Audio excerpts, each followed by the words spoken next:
Bonjour à toutes et à tous et bienvenue dans le neuvième chapitre de notre série sur la culture comique en France. Aujourd'hui, nous ferons escale dans une période de l'histoire française du XXe siècle connue comme les Trente Glorieuses, en d'autres mots les trois décennies qui succèdent à la Seconde Guerre mondiale, à savoir les années 50, les années 60 et les années 70.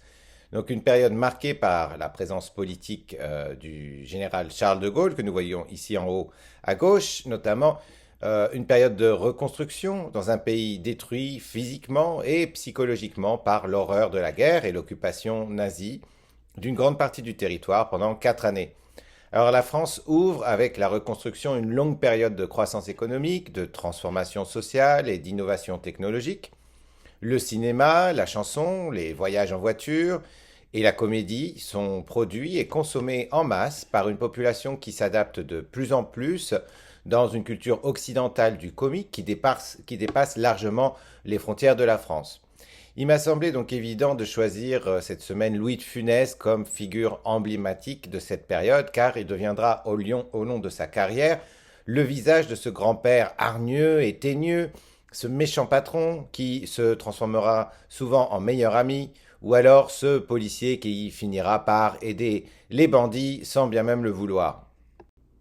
Alors, partons de la date de 1944. 1944 arrive avec la victoire de l'Alliance entre Anglais, Américains et Français sur l'Allemagne nazie. Donc, après ces années d'horreur et de répression complète de la comédie, l'heure est à la joie de vivre et à l'envie de rire à nouveau. Ce qui ne sera pas toujours facile car les traumatismes sont bien présents et forts, mais la comédie viendra une fois de plus remplir son devoir thérapeutique sur la population. La libération de 1944 est donc un épisode également très sanglant car les nazis ne vont pas tout simplement quitter le territoire sans essayer de combattre les résistants et les alliés. Donc ceci dit, elle ouvre quand même cette libération le chapitre à une renaissance de l'humour dans les chansons, dans les films et dans les usages sociaux en tout genre. Des acteurs qui avaient souvent dû taire leur talent pendant la guerre se retrouvent désormais en position de remonter sur scène, de faire rire le public sur justement, entre autres, les cauchemars partagés. Ensemble, nous reconstruirons le pays détruit, ensemble, nous chanterons des airs joyeux, ensemble, nous trouverons de nouvelles histoires pour rire.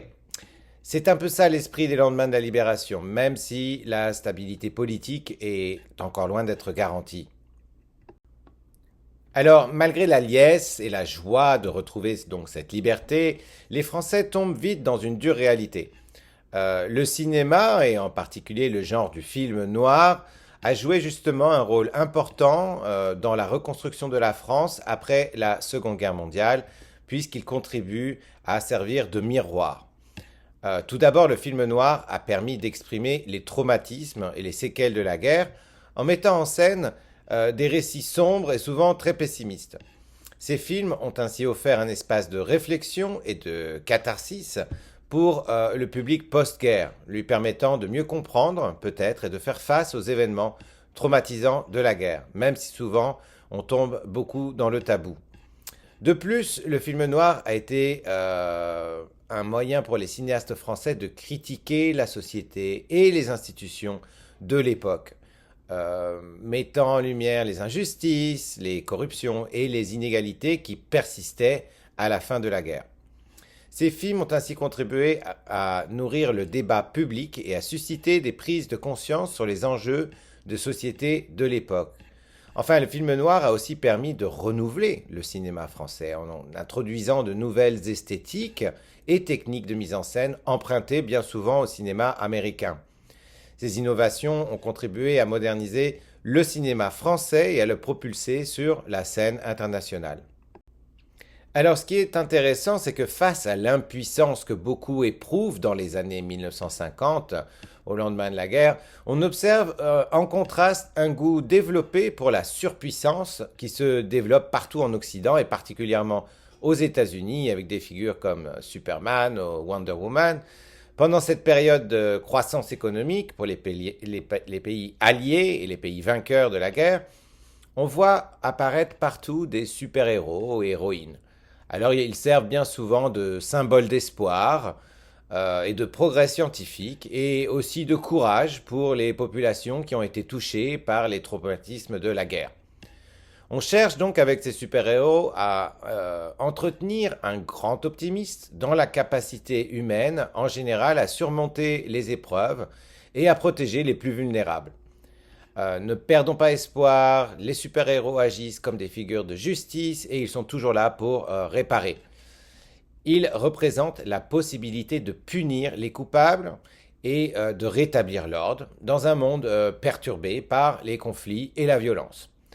En France, comme aux États-Unis, ces super-héros nés pendant le conflit ou dans l'après-guerre ont donc une fonction thérapeutique importante en transformant la souffrance en force et en espoir pour un futur sans oppression.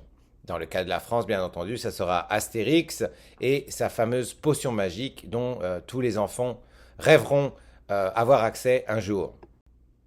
Que se passe-t-il donc du côté des philosophes? L'existentialisme a eu, bien entendu, une influence importante dans l'humour et la comédie d'après-guerre. Ce courant philosophique mettant l'accent sur l'existence individuelle, sur la liberté et la responsabilité de chacun, a été une source d'inspiration pour de nombreux humoristes et comiques de l'époque. L'existentialisme a notamment permis aux acteurs humoristiques de développer un humour plus introspectif et subversif, mettant en lumière les questionnements existentiels de l'homme moderne. On retrouve ainsi des thèmes comme la solitude, l'absurdité de l'existence, la recherche de sens ou encore le désespoir qui sont abordés de manière humoristique et satirique souvent. Le jeu comique des acteurs humoristes a également été influencé par l'existentialisme, en mettant en avant une certaine forme de détachement, de distanciation par rapport aux événements et aux situations comiques.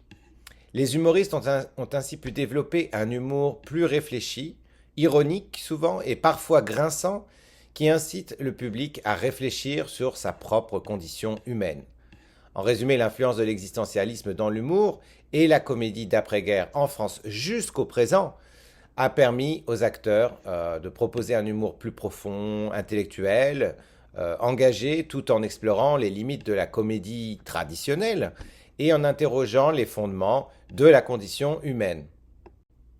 Alors il existe bien entendu une lecture critique qui est elle-même critique pour comprendre cette période, ce sont les mythologies de Roland Barthes.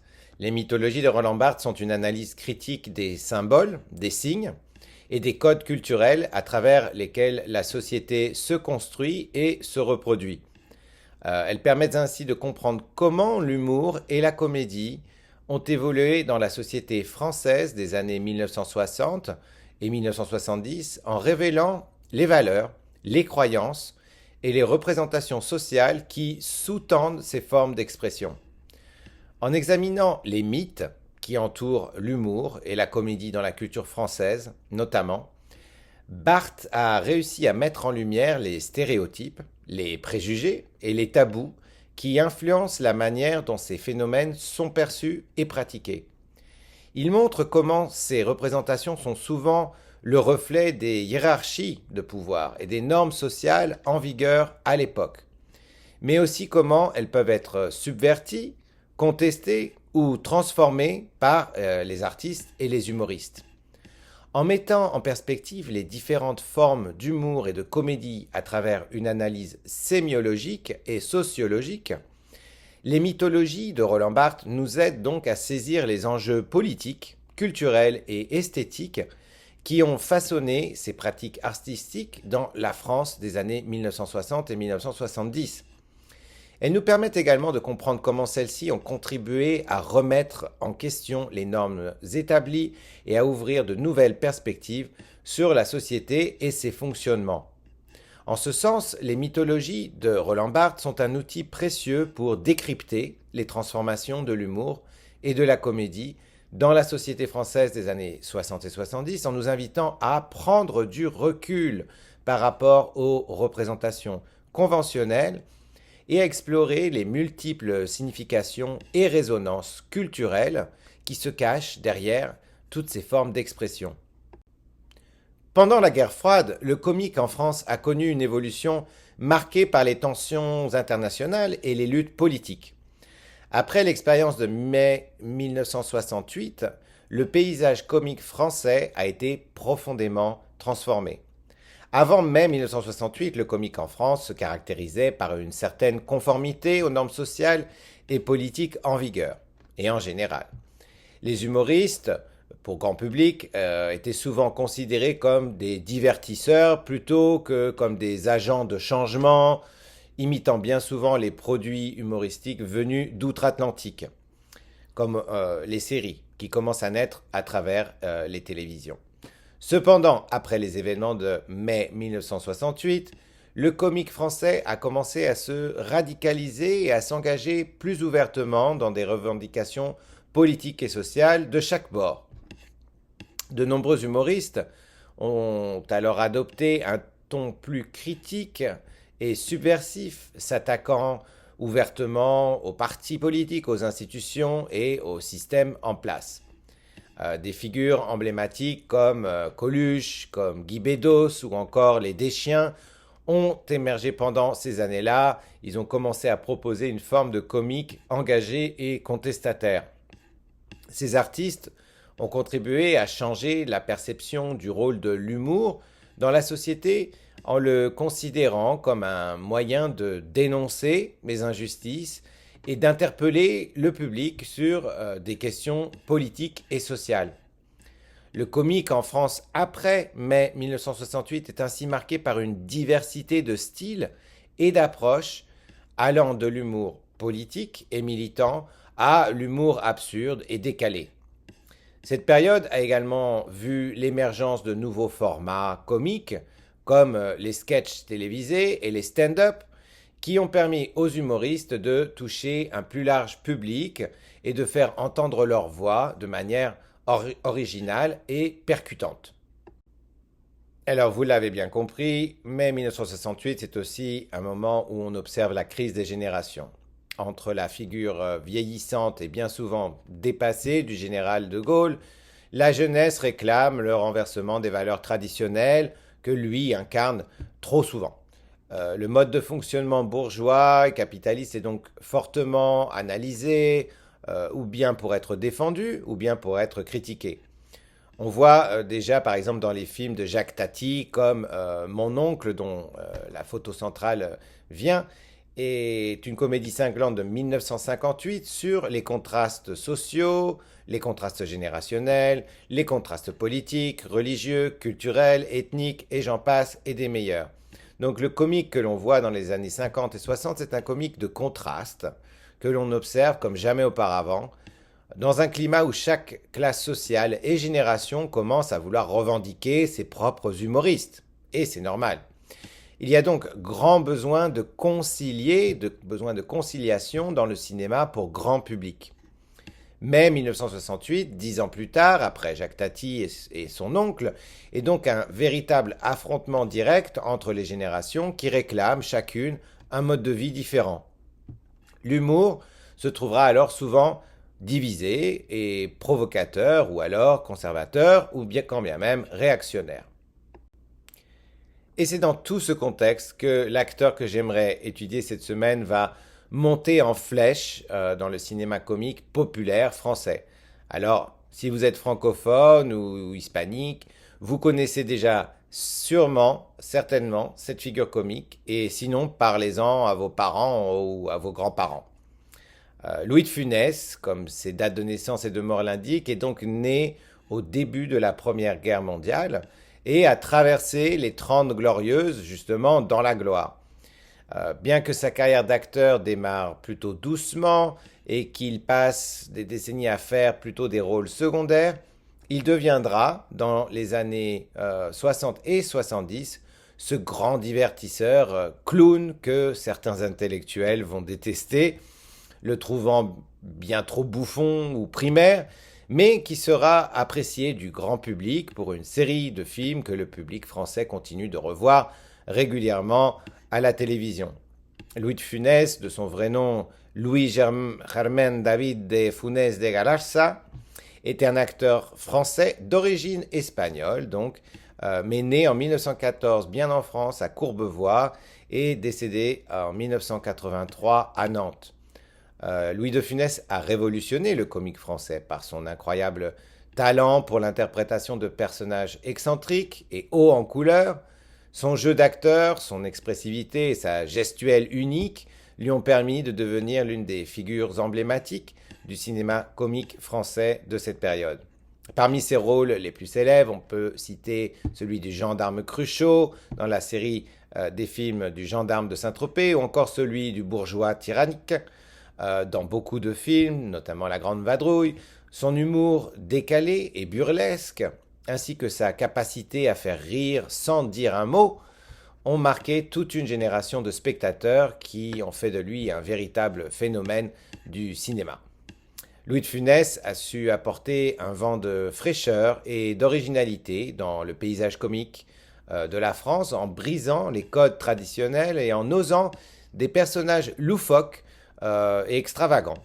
Sa filmographie impressionnante et son talent incontestable ont durablement marqué l'histoire du cinéma français, faisant de lui l'un des acteurs les plus populaires et appréciés de sa génération. Et c'est sans doute pour sa grande capacité à interpréter des personnages qui se trouvent au centre de l'hégémonie des années 1970, comme le patron d'usine, le chef d'orchestre, le maître bourgeois de maison, le policier, le commandant, le ministre, le riche chef de famille aux affaires quelquefois douteuses. Donc, Louis de Funès, peu importe quel est son personnage, est à la fois stéréotype, non, du français, prototype, car bien entendu il modifie cette image et montre le futur de la classe qu'il représente, et archétype, parce que souvent il recycle des personnages antérieurs, notamment des personnages inventés par de la plume de Molière. Donc en offrant un jeu d'acteur unique pour interpréter ces rôles d'hommes dominants et au centre du pouvoir, les essentielles figures d'autorité que tout le monde connaît dans sa vie, De Funès va prendre une place dans l'imaginaire collectif de tous les Français. Pour comprendre le jeu d'acteur unique de Louis de Funès, nous pouvons nous poser les questions suivantes avant de nous engager dans ces films. En quoi le jeu de rôle de Louis de Funès, en tant que patron ou directeur d'entreprise, reflète-t-il des résistances au changement et des hiérarchies rigides propres à la société française de son époque? Comment l'acteur parvient-il à jouer avec subtilité sur les codes sociaux et les rapports de pouvoir dans ses interactions avec les autres personnages, notamment les personnages qui sont à son service? Quels sont aussi les éléments comiques spécifiques à l'univers professionnel que Louis de Funès parvient à exploiter à travers ses personnages de figures autoritaires, de patrons, et comment cela contribue-t-il à renforcer l'humour de ses films? En quoi l'incarnation de figures d'autorité, de patrons autoritaires et excentriques par Louis de Funès peut-elle être interprétée comme une satire des figures d'autorité et du monde du travail dans la société française de son époque? De Funès, à travers cette énergie débordante et fascinante, cette capacité à nous le faire confondre avec un personnage de dessin animé, sa maîtrise du français et de ses finesses humoristiques, sa capacité à retourner les situations vers l'absurde avec cette nervosité espagnole qu'il tient de sa mère, une actrice de théâtre, qui lui a donné les outils pour faire rire l'audience dès son plus jeune âge, est en somme le méchant réconciliateur dont les Français ont besoin dans les années 1970. La décennie pendant laquelle les 30 glorieuses vont finir par s'achever et la France va connaître sa première crise économique depuis la reconstruction en 1973. De Funès, c'est le comique de l'acceptation, peut-être, le bouffon au service des idéologies bourgeoises, pour certains, le grand-père que plein d'enfants de ma génération auraient adoré avoir, pour d'autres. Quoi qu'il en soit, il représente son temps et avec une énergie incomparable qui fera rire non seulement la France entière et l'unifiera, la réconciliera par la même occasion, mais aussi une grande partie du monde, notamment l'Amérique latine où ses films seront doublés en espagnol pour le plus grand plaisir des Mexicains, des Cubains, des Colombiens ou encore des Péruviens qui grandiront eux aussi avec l'image de ce Zébulon détestable et touchant, hautain et prévenant, manipulateur et réconciliateur. Donc plein d'adorables contradictions en somme, comme les contradictions des Français.